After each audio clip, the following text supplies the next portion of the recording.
My name is Dave Rayom. I'm a full-time painter as of now. I used to work in television for about 30 years, and for about the last dozen years, I've been painting pictures and selling them to people.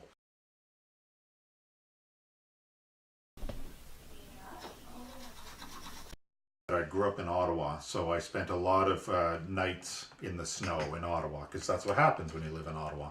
So that to me is very connected to my soul. The whole weather, nature, outside, snowfall, night. I feel like that was part of my childhood, and so I bring a lot of that into my painting as well. I love paintings that are set in the snow and in the winter.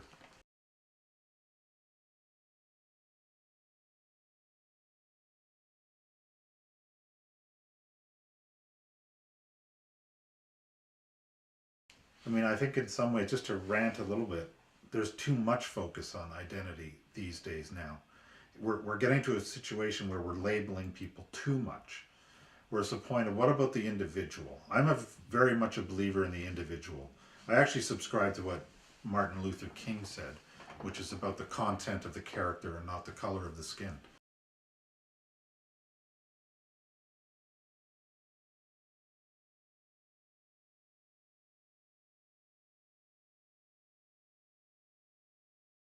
My father, his name was Jean Rayom. He was a member of Parliament when he was 31 for 2 years.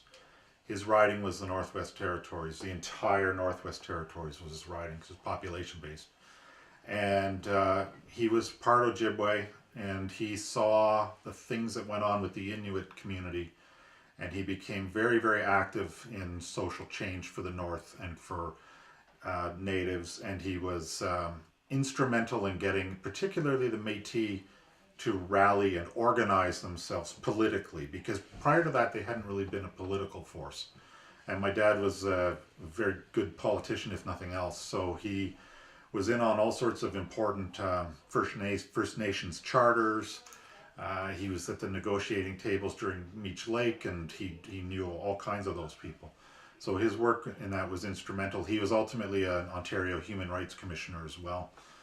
So he saw the social injustice that was going on, especially up in the north, and he felt that I have to do something about this. One of the things my dad was witness to was the effect of the residential school system. And he had decided when it was time to run for re-election that he was going to make this an issue. And my mother had said to him, don't rattle that cage, because what's going to happen is you won't get re-elected. And he felt, I don't care, I have to start bringing this issue forward. So he did.